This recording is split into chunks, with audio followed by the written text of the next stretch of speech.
Sou Viviane Soares, professora de História, e estou aqui hoje para trabalhar com você uma aula mais direcionada para o Enem.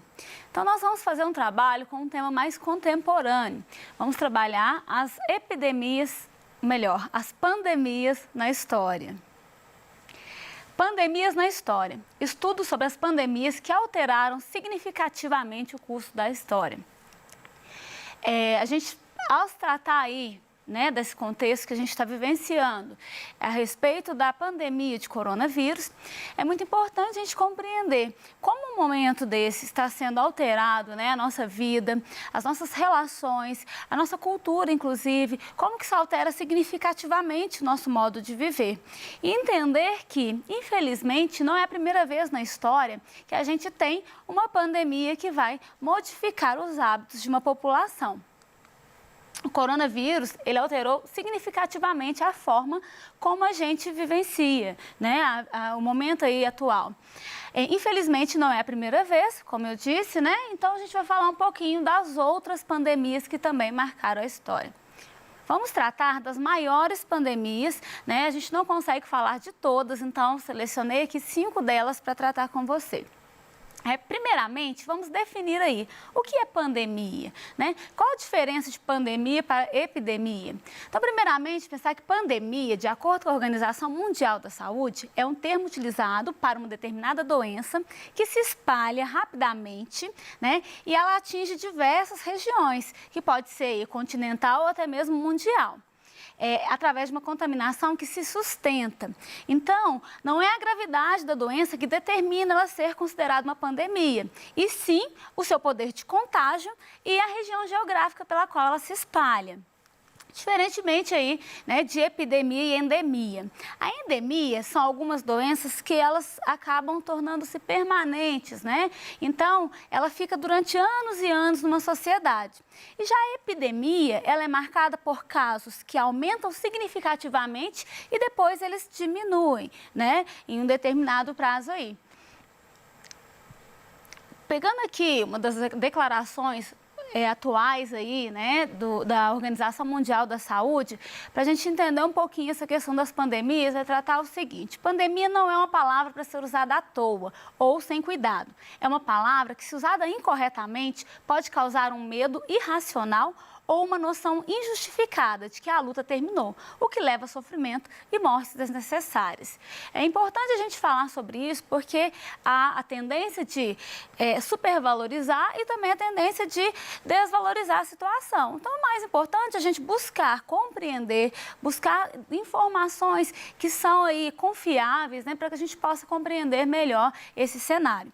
As pandemias que eu vou tratar hoje com vocês são varíola, cólera, a peste bubônica, a gripe suína, H1N1, e a gripe espanhola. Então, antes da gente tratar dessas pandemias, é bom reforçar a respeito do coronavírus, Que é uma família de vírus que vai atingir principalmente as vias respiratórias.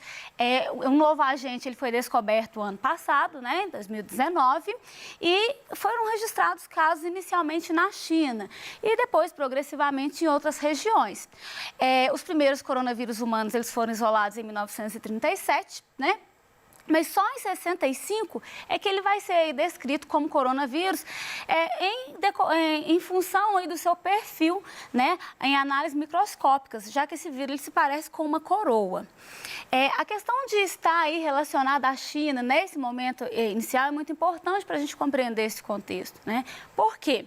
A gente sabe que o mundo ele é todo interligado.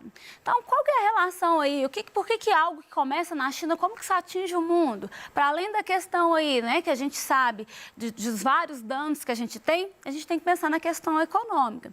Pensar que a China é a segunda maior economia do mundo, É aí um dos maiores exportadores também, É um grande importador, de forma que aquilo que atinge o mercado na China, ele vai atingir também outras regiões, uma vez que a gente tem a interligação desses mercados. Então, uma pessoa que está que é um investidor, por exemplo, e tem aí uma notícia de uma disseminação de uma pandemia como essa, é muito comum retirar imediatamente seus investimentos, e isso hoje pode ser feito muito rápido, né? De forma que a gente tem oscilações grandes no mercado. A China teve a maior queda nas suas bolsas de valores nos últimos 5 anos, em decorrência dessa pandemia. Então, a gente compreende que essa alteração ela atinge vários setores aí, né, de um Estado, como a gente falou aí, a questão política, a questão econômica, né, e principalmente, que nos é mais cara ainda, que é a questão de saúde, a gente pensar em questão de vidas, né, que se perdem aí por causa de uma pandemia como essa. Então, a gente sabe aí sobre os sintomas, é bom reforçar a questão da tosse, da febre, coriza, né, como ela se parece com uma gripe, mas ela tem aí uma dificuldade aí de respirar que é mais acentuada e que chama mais atenção, né? E as medidas que a gente deve estar sempre tomando, que são relacionadas à higiene, a usar o álcool em gel, lavar bem as mãos, né? Então, todos esses cuidados são muito importantes no toque e que traz também uma preocupação com relação à questão social. A gente sabe a desigualdade social em que a gente vive. Então, determinar a higiene como uma forma de prevenção com base em conhecimento, mas, por outro lado, a gente tem os limites. A gente sabe que tem populações que são tão carentes que não têm acesso a um sabão, né? E aí, pensar o álcool em gel, então, é uma maior dificuldade. Então, dá para a gente pensar várias relações, tendo como estudo uma pandemia como a de coronavírus. Com relação à transmissão, né, nós falamos aí a questão do toque, saliva, a tosse, o espirro, também é importante aí. Vamos passar para a próxima pandemia, que é de peste negra, né? Ela é a peste bubônica. O nome peste negra foi atribuído a essa doença por causa do aspecto que ela dava nas pessoas, né? A questão até mesmo do escurecimento aí das áreas que tinha lá, alguns caroços que iam andando na pessoa e eles ficavam escuros. Então, isso tudo tem uma referência aí para esse nome. Essa doença ela é causada por uma bactéria, né? Geralmente, essa bactéria ela entra em contato com os seres humanos por meio de pulgas e de roedores. A peste negra, gente, ela teve, assim, um reflexo muito importante para a sociedade europeia nesse contexto, porque ela foi responsável pela morte de cerca de 1/3 da população. A disseminação dessa doença, ela está muito relacionada aí com o modo de vida na Idade Média. A gente pensar que nós estamos aí com desenvolvimento, né, com o crescimento das cidades, e que essas cidades, elas não tinham aí uma organização, um saneamento adequado. Então, era muito comum, né, a falta de higiene mesmo, sujeira, falta de um encanamento aí, a questão do esgoto. Então, tudo isso fazia com que a cidade fosse um local, assim, muito fértil para esse tipo de doença. Mais uma vez, a gente fala de uma doença em que a higiene, ela está muito ligada na questão aí de diminuir os números, né? No caso da peste negra, esse contágio, né, com esses animais aí, uma vez que a pessoa era contaminada, ela começava também a sentir febre, dores no corpo, né? Principalmente a área das axilas, virilha, eram atingidas, que é onde iam aparecer aí essas inflamações. É uma doença que está muito relacionada com o comércio, com a movimentação também, né, de uma região para outra. Então, à medida em que eles faziam o comércio com o Oriente, a gente via chegar essa doença na Europa, né? A gente tem aqui uma imagem que retrata um pouco aí sobre a situação das pessoas na rua. A gente pensar que a exclusão social foi muito grande. No momento em que não tinha informações precisas do que causava essa doença, de como curar, as pessoas elas eram marginalizadas. Então, era muito comum uma pessoa dentro de uma família estar com um parente com a doença, então, pensando que ela podia se espalhar, pegava esse parente e abandonava num bosque. Ou aquelas interpretações de que a pessoa que contraía essa doença, ela tinha pecado, ela estava sofrendo um castigo por ter pecado. Então, isso era muito comum, porque na falta de uma explicação, a pessoa criava, né? As pessoas criavam uma série de imaginários em torno dessa doença.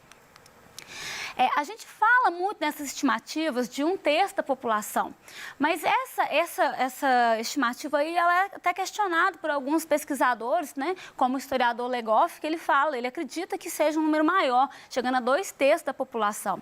E também esse número varia com relação à região.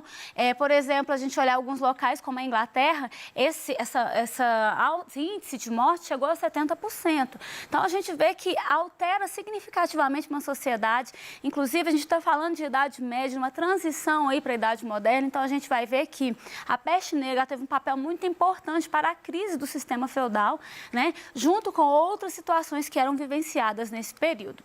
A gente tem aqui uma imagem de um médico, né? Era chamado Doutor Epeste. Esses médicos, eles tinham que tomar uma série de cuidados parecidos com os que a gente vê hoje, né? Os coveiros, médicos, aqueles que estão na linha de frente precisam cuidar. Então, eles utilizavam uma túnica, utilizavam uma máscara, né? Com design bem diferente dos de hoje, mas ela tinha um bico mesmo, na ideia de distanciar a respiração da pessoa. E ainda usavam uma varinha que era para afastar os doentes. As pessoas que mais sofriam contágio eram os médicos, né, os religiosos que tentavam ali, né, dar a bênção para essas pessoas e os coveiros, que foram os mais acometidos aí. Nossa próxima pandemia agora é a gripe espanhola. Gripe espanhola. A gente sempre pergunta, esse nome espanhola, será que é porque na Espanha foi onde a gente teve o maior número de pessoas com essa gripe? A gente vai ver que não está relacionado a isso, né? Na verdade, a gripe espanhola, ela recebe esse nome porque essa pandemia, ela cresceu muito durante a Primeira Guerra Mundial. E esteve muito ligada à questão da movimentação das tropas. O que acontece? Enquanto o mundo vivia em guerra, havia uma instabilidade emocional muito forte por parte dos soldados e era importante que eles não tivessem informações claras a respeito dessa pandemia, uma vez que isso gerava um desconforto muito grande. Então, os locais que estavam envolvidos na guerra, eles evitaram tratar do assunto. A Espanha, nesse contexto, que não estava envolvida na guerra, estava neutra, ela tinha liberdade de imprensa, então ela tratou muito sobre essa doença, ela divulgou muitas informações. Então, foi o fato da Espanha esclarecer e divulgar sobre essa gripe que deu a ela o nome de gripe espanhola, e não necessariamente a quantidade de pessoas da Espanha que foram acometidas por ela. A gripe espanhola, ela causou um número de mortes muito grande também. A gente estima-se que cerca de 50 milhões de pessoas morreram em decorrência dessa doença, né? 1/4 da população mundial foi infectada. E no Brasil, a gente tem cerca de 30 mil pessoas. Então, é importante mencionar que no contexto de combate à gripe espanhola, a gente tem destaque para um pesquisador, né, um cientista mineiro, que é o Carlos Chagas, que fez parte da equipe do Oswaldo Cruz, nessa ideia, nessa tentativa, nessa busca de combater essa pandemia. Ela é causada por uma variação do vírus influenza, né? E a gente tem aí até o ano de 1918, até mais ou menos 1920, a permanência dessa gripe entre a população. No Brasil, o presidente, né, seria então, pelo seu segundo mandato, Rodrigues Alves, ele havia sido eleito e ele faleceu em decorrência do contágio da gripe espanhola. Nossa próxima pandemia, que é a varíola, ela é uma doença, né, que ela se caracteriza aí a pessoa tem ferimentos, né, ela vai acabar tendo erupções no corpo, né, além disso ela tem muitas dores no corpo. Também, como as outras que nós falamos até aqui, a gente tem ligação com a questão de higiene, desses cuidados também que são muito importantes para a disseminação. No caso dela, a gente sabe que, historicamente falando, tem muito tempo em que essa doença acomete pessoas. A gente tem notícias de faraós, como Ramsés, por exemplo, que foi acometido dessa doença. Múmias que foram retiradas e que apresentaram sinais de contágio com a varíola. A gente sabe que é uma doença que atingia muitas crianças. Então, em determinados períodos da sociedade, eles determinaram que, por exemplo, a criança ela só poderia ser considerada membro da família ou herdeiro depois que ela vencesse uma varíola, né? Já que o número de crianças que morriam em decorrência dessa doença era muito grande. Ela é transmitida de pessoa, por vias respiratórias, né? E a gente tem, ao longo da história, vários surtos dessa pandemia. A gente estima que, de 1896 até 1980, cerca de 300 milhões de pessoas morreram por causa da doença. E, em 1980, essa doença foi erradicada.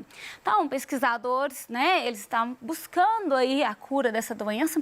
Então, um pesquisador específico, ele percebeu que a varíola que dava na vaca, ela era um tipo diferente da que dava no humano. E uma vez que o humano se contaminava com a varíola da vaca, ele tinha aí anticorpos para o outro outro vírus que era mais forte. Então, ele conseguiu, né, por meio dessas pesquisas, desenvolver uma vacina, e o nome vacina é originário da palavra vaca mesmo, que aí as pessoas iam sendo imunizadas para aquele vírus que era mais forte, que era o que atingia os seres humanos.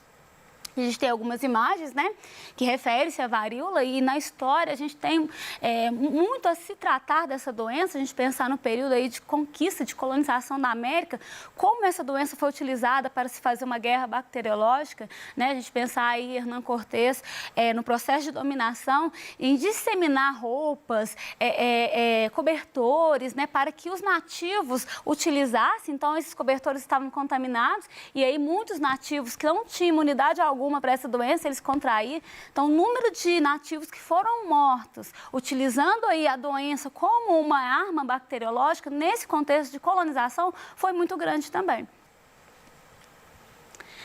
Vamos tratar agora da cólera, né? Que a cólera, estima-se que cerca de 28 mil a 142 pessoas morrem por causa da cólera ao longo dos anos, né? Então, a gente ainda tem incidentes de cólera. É uma bactéria que libera uma toxina, e essa toxina no corpo humano, ela causa uma diarreia muito grande e acaba gerando aí uma desidratação, né? A pessoa, ela se enfraquece. A gente tem aí essa bactéria, ela sofreu várias mutações, por isso a gente tem vários surtos ao longo da história, né? Ela é transmitida pelo consumo de água ou alimentos que estão contaminados. Mais uma vez a gente reforça essa questão aí do sistema de saneamento, né? Dos cuidados que são necessários. Ela ainda não foi erradicada, como comentei, né? A gente ainda tem muitos surtos, e acredita-se que essa foi a primeira epidemia, né, que ela acabou ultrapassando os limites aí de território, chegando em todos os lugares no mundo. A gente pegou um exemplo, por exemplo, da peste bubônica, que ela esteve mais circunscrita em algumas regiões, como na Eurásia, né, e norte da África.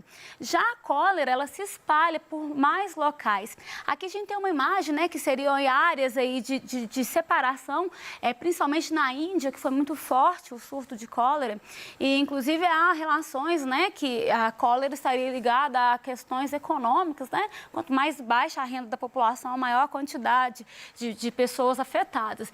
Mas a relação, ela fica clara que quanto menor a condição, menos estrutura a gente tem, menos saneamento. Então, consequentemente, está ligada à estrutura e não somente, né, à questão da condição aí da pessoa.